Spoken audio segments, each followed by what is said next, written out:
Assalomu alaykum. Leo Garden olma bog'i bir kunlik ish rejalarimizda yosh noklarimizda mana freza ishlari bo'lyapti. Mana freza qilingan joylarimiz. Miya o'tlari balandligi sababli bu freza oldidan o'tlarni o'rib frezaga yengillik sharoit yaratilyapti. Miyani stoli qattiqligi sababli frezani sensori ko'chatib orqaga qaytib ketyapti. Shu sababli qo'l o'roqda o'rib frezani yo'lini ochib beryapmiz. Yog'ingarchilik ko'p bo'lganligi sababli o'tlarga ishlov berishga uddala olmay qolyapmiz. Texnikamiz yetmay qolyapti. Mana hozirda bularni nazorat qilish ishlari bor. Mana holatlar.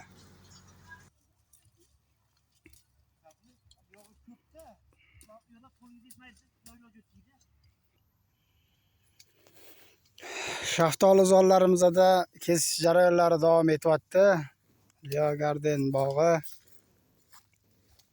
bir kunlik ishlarimizda yoshlariga shakl berib, kattalarini ichlarini olib, quyosh kirib, kurtaylarini keyingi yilga pishirish maqsadida mana holatlar zeleniy kesish davom etyapti.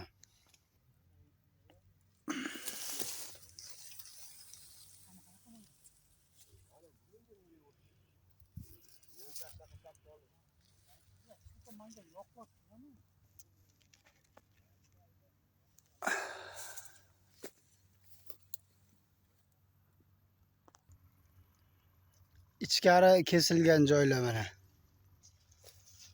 O'rta ochib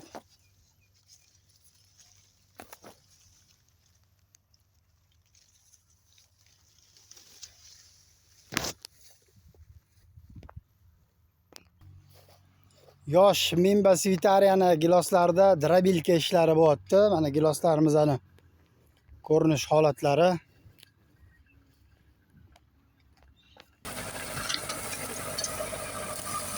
Takson rusumli traktorlarimizda drabilka ishlari bor.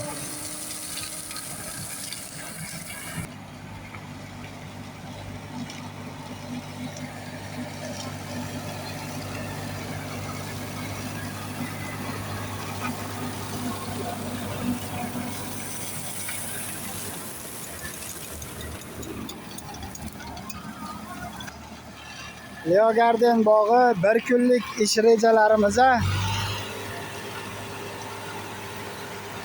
bog'larga mehr berish, bog'lar bilan tillashish, bog'larda tozalik ishlari 30 may